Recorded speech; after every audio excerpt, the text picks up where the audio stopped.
يطيب لي نيابة عن وكالة الجامعة للجودة والتطوير وباسم وكيل الجامعة للجودة والتطوير وباسم عمادة التطوير الأكاديمي في الجامعة أن أرحب بكم أجمل ترحيب، وأشكركم كل الشكر والتقدير لكل التعاون في حضور فعاليات التطوير الأكاديمي في هذه الجامعة.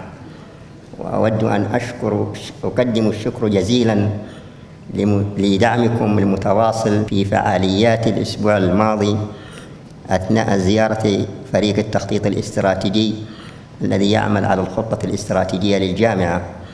وأشكر كل الزملاء من أعضاء هيئة التدريس الذين حضروا لورش التدريب التي قام بها الفريق التخطيط الاستراتيجي، والتي أدت بفضل الله عز وجل إلى نجاح الزيارة، والتي نأمل وندعو الله عز وجل أن تؤدي إلى نجاح الخطة الاستراتيجية في الجامعة وفق ما نطمح إليه.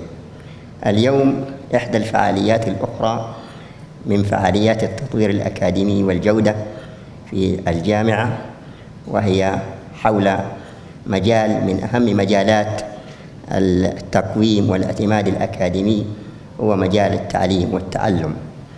وكما تعلمون أن من خلال من حضر في الخطة الاستراتيجية للجامعة هناك بعض الأولويات الاستراتيجية التي تم اقتراحها خلال هذه الخطة. من هذه الاقتراحات وهي التميز العلمي أو التميز الأكاديمي بمعناه الواسع، سواء في مجال التعليم والتعلم أو الأبحاث.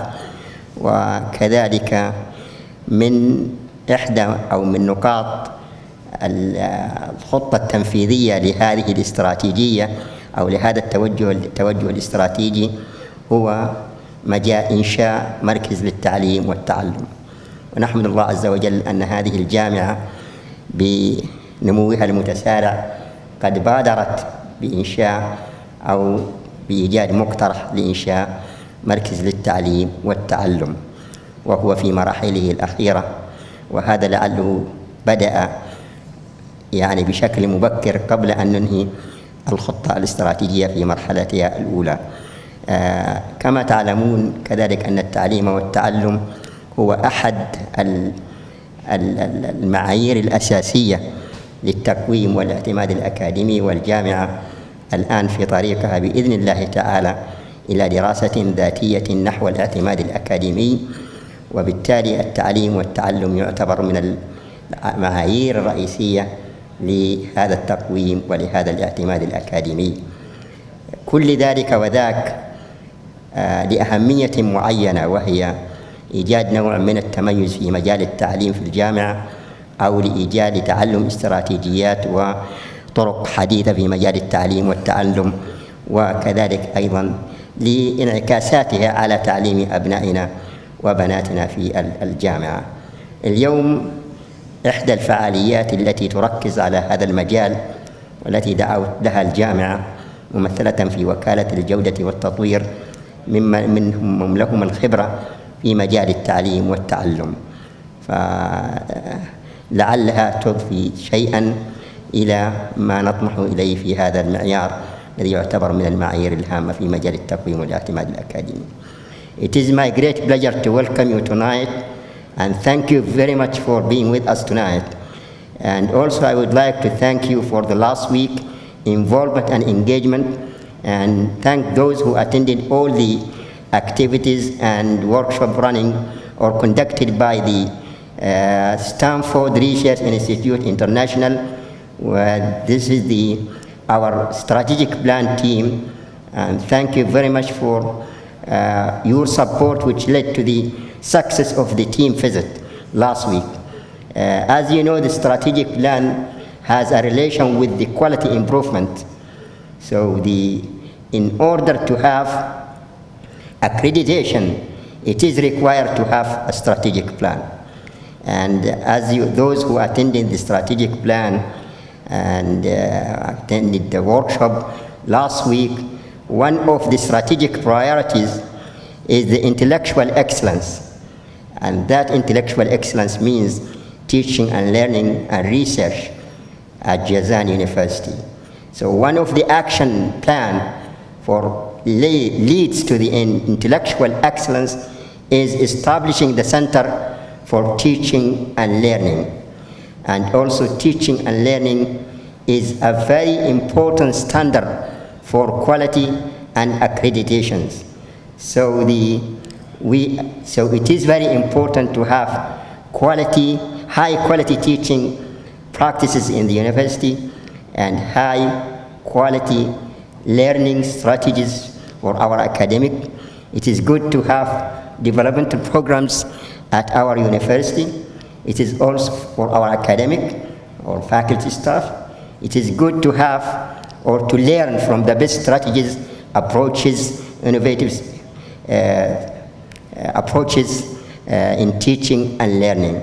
So tonight, for all this and this and that, tonight we are inviting two experts from the United States to talk on the teaching and learning or teaching and learning strategies and approaches. It is my great pleasure and in your behalf to welcome our guest speakers and to invite them for the presentations. I will start by Dr. Virginia Lee. She worked at North Carolina State University, and she's now working with the Virginia Lee and Associate for higher education consulting and teaching and learning assessment. She wrote so many books, or she is the author of so many books in teaching and learning. So please, Dr. Virginia, come to the presentations. Can I invite you one by one or all of you at one time? Two at one time. Also, it's my great pleasure to welcome Dr. Wu from Texas A&M University. He is the Associate Dean of Faculties and Director of Center of Excellence, and also he is a professor at the Department of Eco-Science and Management at Texas A&M. So please, Dr. Virginia and Dr. Wu, come to the presentation. Thank you. Thank you all very, very much. It's really our pleasure to be here. I see some familiar faces here. I see many familiar faces here. I was here, I believe it was 3 years ago, and spoke in this auditorium. And then Dr. Wu and I hosted a seminar in Ann Arbor, Michigan 2 summers ago for some of your deans, associate deans, your vice dean or vice rector for quality and so forth. So it's very good to see you all again and to be visiting Jazan University again. So thank you very much for coming. And we've been asked to talk about outcome-based education in institutions of higher education. Outcomes-based education has become extremely important in higher education. And Dr. Ahil mentioned your strategic planning efforts, your efforts at quality improvement, and also your desire to become accredited. And outcomes is a very important part of the accreditation process when it comes to teaching and learning.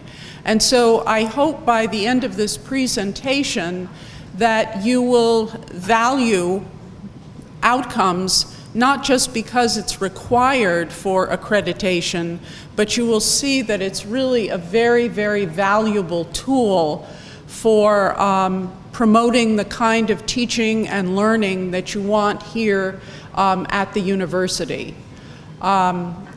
So without any further ado, I'm going to begin, and then Dr. Wu and I are going to go back and forth with the presentation. So we wanted to start actually by asking you to do something. And that is to take a moment to reflect just yourself on your deepest hopes and expectations for Jazan University students. So what are the characteristics of an ideal JU graduate? How will he or she be different from when they entered the university? So in other words, what kind of knowledge, what kind of abilities, what kind of attitudes and values will they have when they graduate that they might not have had when they came in as first-year students? So if you could just take a few moments to think about that, and then we're going to ask you to share a few of these, and we'll be using them in the workshops tomorrow and on Tuesday as well. So just a few moments to reflect on that. So in the interest of time, what are some things that come to mind? Do I have a brave person who would like to share some thoughts? Yes.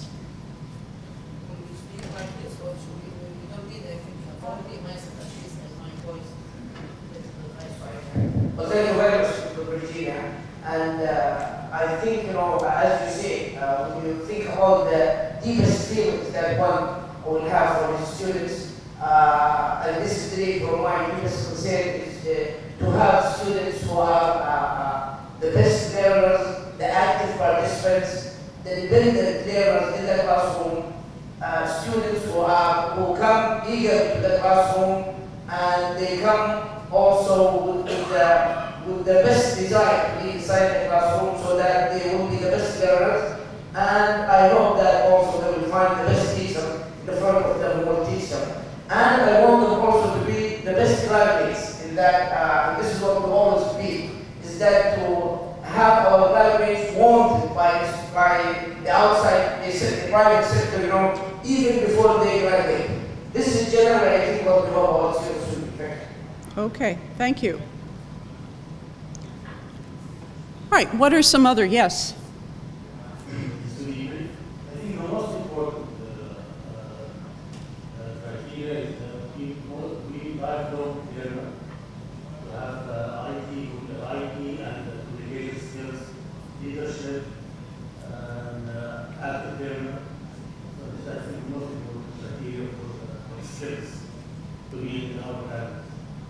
Okay, so leadership, technology, and communication, is that what you said? Okay, very good. Are there any others? Yes. I think critical thinking is very important. Okay. And of course, to have the professional skills to be part of the markets. Okay. Or to practice in the area that's relevant to the university. Okay. Social responsibility. Social responsibility, okay. And I think this, yes. Well, according to me, an ideal JU graduate should have a high level of motivation, the right aptitude and attitude, a low effective filter, and he or she should make use of the right learning strategies in the appropriate learning situation. Okay.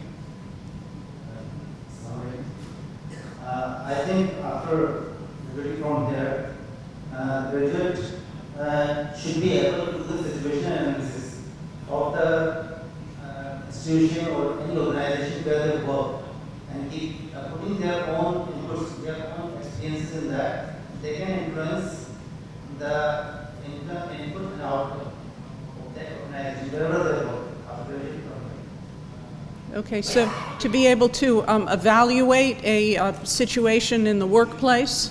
Yeah, they should do the situation analysis with their own experiences. All these inputs are present. Okay. I would like the JU graduate to be highly competitive in the market, career market, after his graduation, among the the high standard students. Okay. We've got a gentleman back here, and if there are any other ladies as well. In addition to all these points, Yeah. moral and ethical values will be added to different models. I didn't quite catch that, I'm sorry. Moral? Moral and ethical values. Uh-huh. Okay. Yes, a couple more back there, yeah. Apart from that, decision-making skills, Okay. effective communication skills, both oral and written, and basic computer skills, leadership qualities, and critical thinking and critical analysis, and man management skills, team management skills, effective cultural skills if they go out of the country. So these are few of the points which were Excellent. And maybe this last gentleman here, yeah. Assalamualaikum, Dr. Fuzza from Faculty of Public Health and Tropical Medicine. Uh-huh. In my view, the most important characteristic of an ideal Jazan University graduate is he should be very focused. His vision should be very clear because he's going to spend 4 years, spending 4 years of his life getting a bachelor's degree. So if he's getting a bachelor's degree, I think he should be very focused at what is his vision, whether he wants to go towards the practical life or the research life, because bachelor leads to a master's degree and ultimately to a philosophy PhD. So this is one of the important things that you should have very focused, clear vision by the end of the 4th year that they have their degree in their hands. Okay, very good. And before we continue, are there any of the ladies who have some more, something else they would like to offer? Okay, all right, well, thank you all very, very much. So I think it's very important when we start thinking about learning outcomes to focus on first on what we really hope and desire and what we expect for our students, what we really, really value.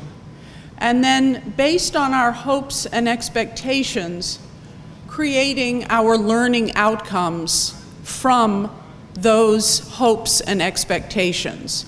And you notice that the ellipse, the smaller circular area is smaller than our hopes and expectations. So in our learning outcomes, we can't encompass everything that we hope for our students, but we're trying to articulate as closely as we can how we want our students to be different when they graduate. And I think if we ground outcomes in what we most deeply value, then it's easier for us to embrace the idea of outcomes-based education.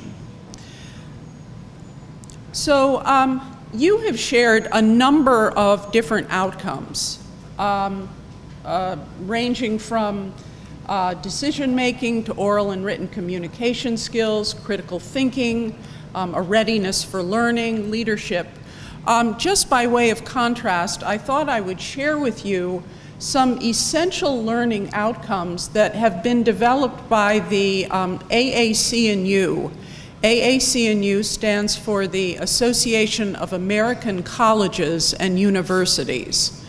And they have been great champions of liberal education in the United States. And you can see the first one is knowledge of human cultures and the physical and natural world. So in addition to competencies, we certainly want students to have a knowledge base.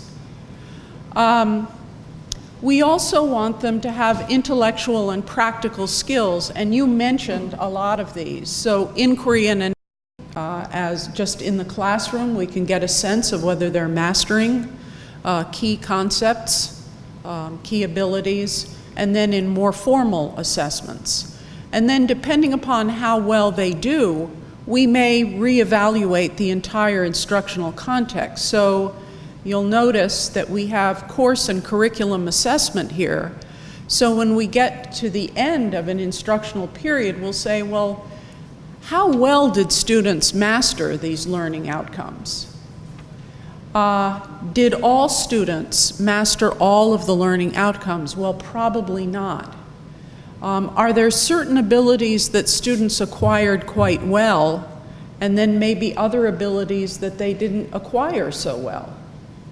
Well, why or why not? You know, maybe our learning outcomes were too ambitious. Maybe we have to scale them back for our students. Maybe the learning outcomes were appropriate, but we just didn't have the right learning experiences to get students to where we wanted. Or maybe we hadn't really designed very good assessments. Students were confused about the assignment. They didn't know what was expected of them. We wanted to assess critical thinking, but we assigned a multiple choice test, and it's kind of hard to assess critical thinking through a multiple choice exam. So through course and curriculum assessment, we might just change the way that we have evaluated. And as a matter of fact, many of the accrediting bodies, perhaps including NCAAA, want departments in particular to kind of go through this cycle. They call it closing the loop, you know, of getting to the end of an instructional period and assessing whether learning outcomes were met. Another example, just taking this essential model and sort of scaling it up to the institutional level. 10 or so years ago, when I was working at North Carolina State University, I was part of a national project that was led by Alverno College, and Dr. Wu is going to be speaking a little bit later about Alverno College, very small women's college in the United States, but that has become famous internationally for its competency-based or abilities-based curriculum. And they got funding from the Pew Foundation to lead a project called the Student Learning Initiative. And they got 50 colleges and universities together from the United States. And they were all types of institutions, except for community colleges. So two-year institutions were not represented, but small liberal arts colleges, what we would call comprehensive universities, and also research universities were part of the 50 institutions. And we got together and we said, well, what are the characteristics of learning-centered institutions, regardless of the type of institution it is? And we agreed that a learner-centered institution, first of all, has to achieve clarity about learning outcomes. In other words, how do we want our graduates to be different at the end of the 4 years, as specifically as we can? And then we want to coordinate teaching and assessment to promote that learning in the same way that that essential model did that I showed you in the previous 2 slides. Then, and this is something that's a little bit trickier at an institutional level, we want to align the various structures and resources at the university to serve student learning. This could have to do with the design of classrooms. So in various discussions that I've had here, I know that one issue is that you have kind of crowded classrooms with students kind of in rows, very tightly compacted. And, you know, while it's possible to do active learning in that kind of setting, it's not optimal. So you need to think a little bit about the design of classrooms. You need to think about the structure of faculty time. So if faculty are going to engage in assessment of student learning outcomes, do they have time to do that? You know, they have many, many responsibilities. So you have to think about faculty time and other things. I mean, we'll get into this a little bit more. And then the final thing is working continuously to improve the environment for learning, and this is really what we mean by assessment. So we're never going to have the ideal condition where 100% of the students are meeting all learning outcomes all of the time. It's just not going to happen, but that's our aspiration. We're constantly trying to get there. And we're assuming that if we design the right kind of environment with the right types of assessments and learning outcomes that are appropriate for students, then all students are able to learn. So we're always working continuously for that kind of optimal learning environment. And I guarantee you our work will never be done. We'll always be working continuously. So with that as background, we want to consider a little bit more specifically on how instructors and institutions can use outcomes to design courses and curricula that are coherent and well sequenced. And I'm going to turn it back to Dr. Wu.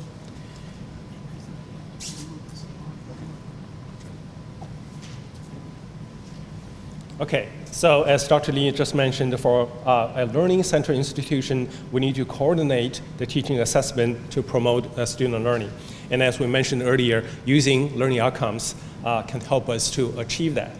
So we want to look at something quickly, conceptually. Now I want to show you a couple examples fairly quickly. So here you can see we have a kind of diagram. From one end on the left, it's called the intended learning outcomes of one particular lesson, like you have a class today, okay? It's a very small unit. All the way to the right, that's intended learning outcomes for the whole institution, as some of the things you mentioned earlier. And ideally, for an effective learning environment, we want all these to be aligned, okay?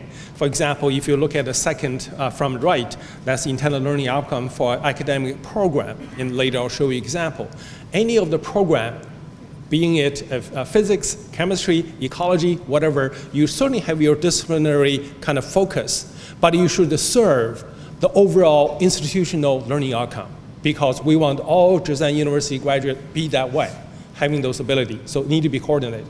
Then when an individual faculty member teaching a course, I should not just teach the course, ecology course, thinking about, okay, what do I think a student need to know, or just by my preference. I need to also look at, for the major, when they graduate, what's the learning outcome for the whole program? Then what should be the contribution of this course to that program learning outcomes? How does the learning, the performance of this course relate to all the other courses or some of the other courses, so we can together help students reach their program learning outcome? So in this way, really, if you think about look at the arrow on the top, the design is backward. Okay, we start from the larger end, then go to more details. Okay, use the larger goals to kind of guide the next lower level learning outcomes. Then in the delivery process, actually, it's forward. So we start from every lesson, and students learn from the lesson, then to the course, and to the program, and to their overall career. So let's take a look at an example. This one is the Alverno College that Dr. Lee just mentioned. So it's a women's college, and here they state their mission is that the student, her learning, and her personal and professional development are the central focus of the college. Then their university or college level learning outcomes include these elements, and very similar to things you mentioned earlier: communication, analysis, problem solving, valuing in decision making, social interaction, global perspective, effective citizenship, and also aesthetic responsiveness in this case. So this is the university level, institutional level outcome. What if you come to a particular major, okay, a department? In this case, the major is business and the management. So if we look at their learning outcomes, so you have here lists three. One's critical thinking, communication, clearly tied to the university learning outcome.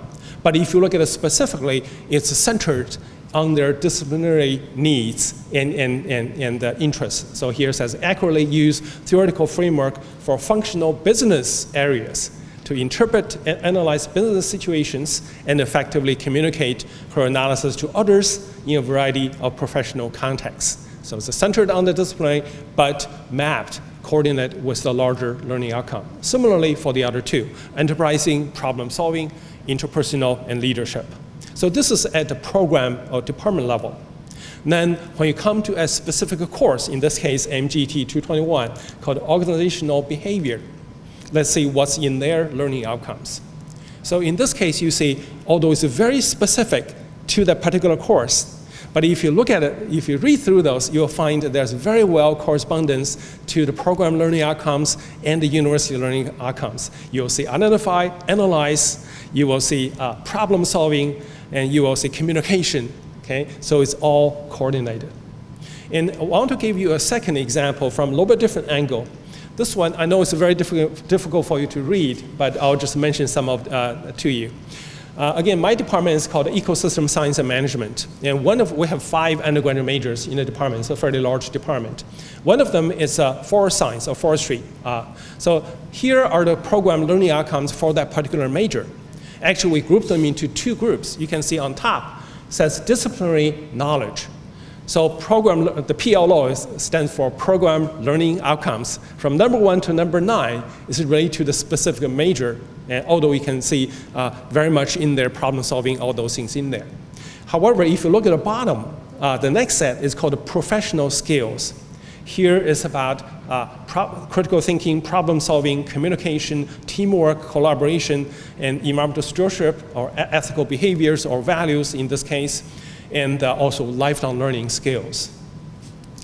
And what we did is we had we call it a curriculum redesign process. So what we started with, actually relate to some of you said, is we first did a survey of our former students and employers of former students and other professionals, other universities. Asked them the question, say, similar to what Dr. Lee asked you earlier. We asked them, what's the most important characteristics of the successful graduates from our program, okay? From the successful students, from their employers, and so on. And based on those, we actually identified these learning outcomes. We say if our student will be able to achieve all these, it's very likely they will be successful when they go out, okay? Then, as we mentioned earlier, we want to use those to backward design all of our courses or curriculum. So we did something like this. It's a matrix. You can see on the left-hand side, the first column, that's PLO 1 all the way through 15. So that's the program learning outcomes. If you look at the top row, you can see all those are courses in 3 different groups. The first one is university core, that's everybody in the university need to take.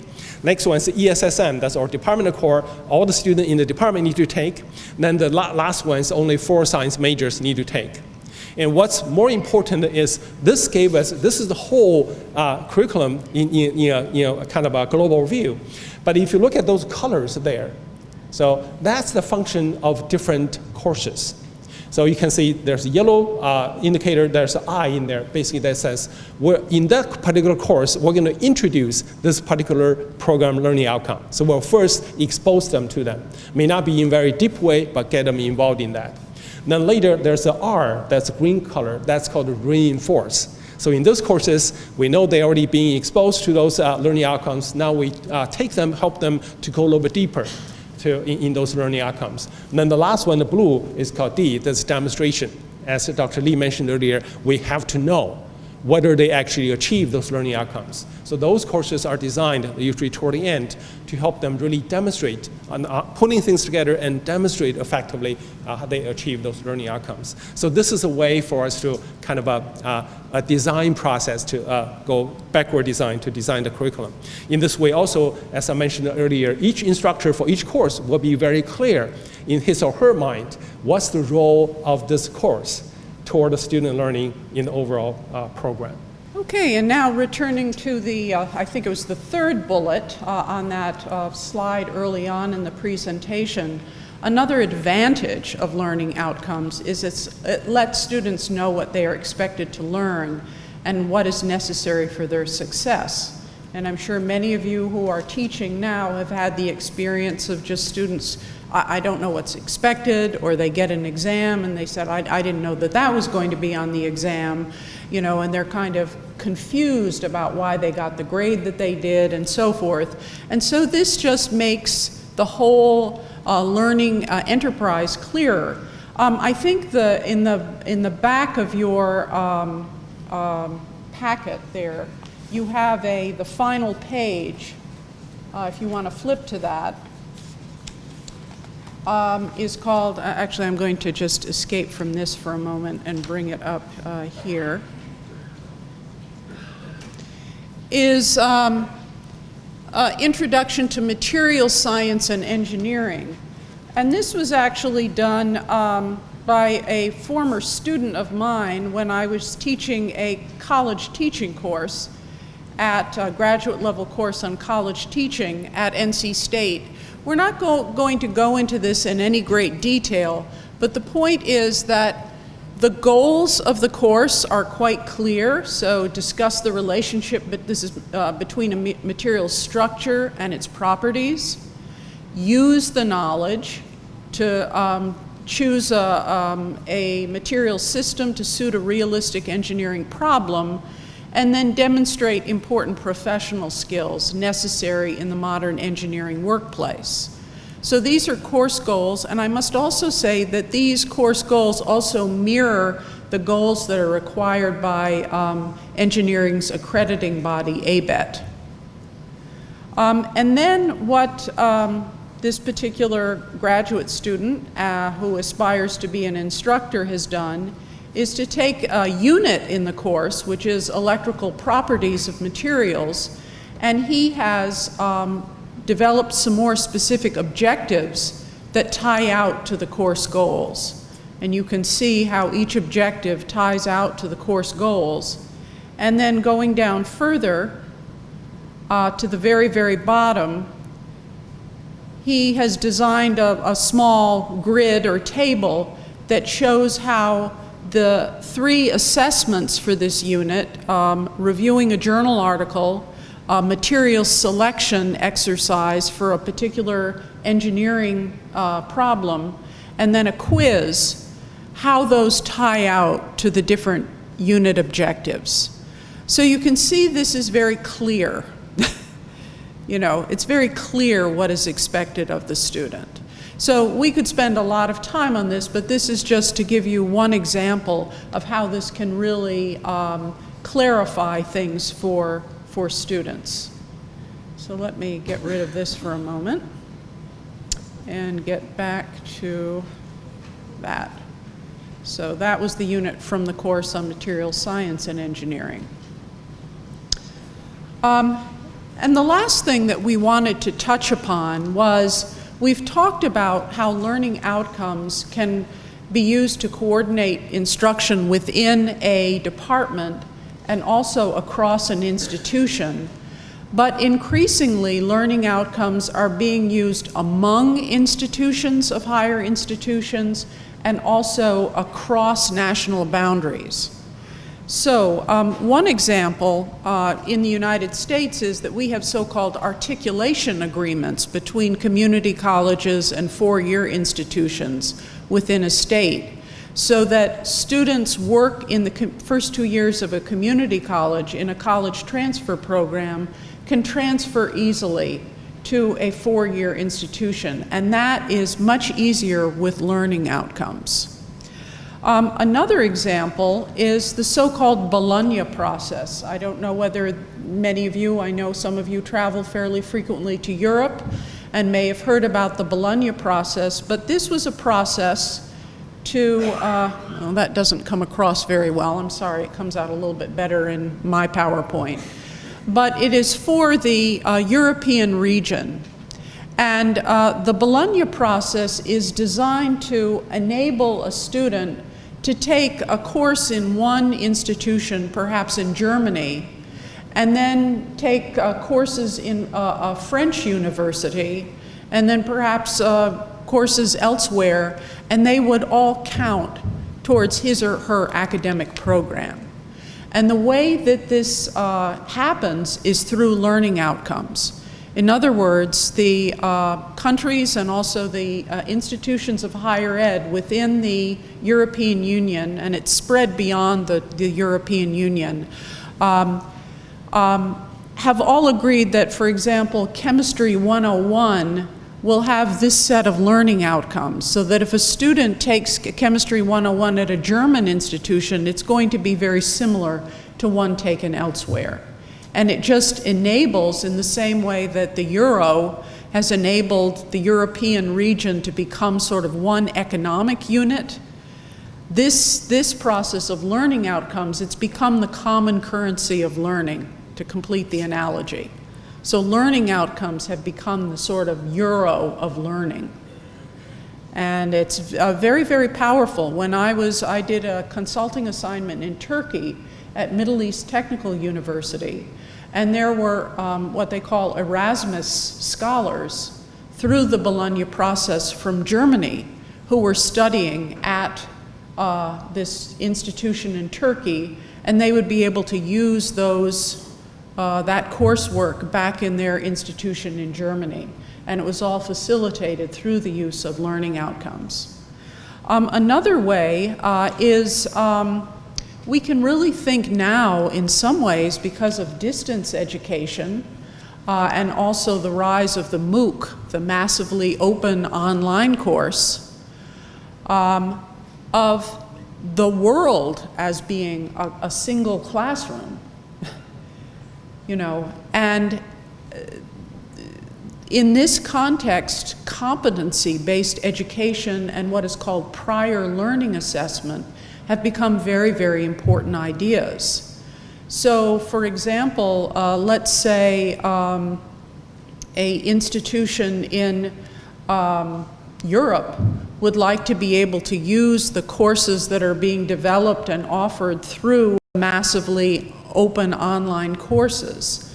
This is very often facilitated by through competencies, the competencies that are acquired through the course, and then indicating how those correspond to competencies that are desired in their own curriculum.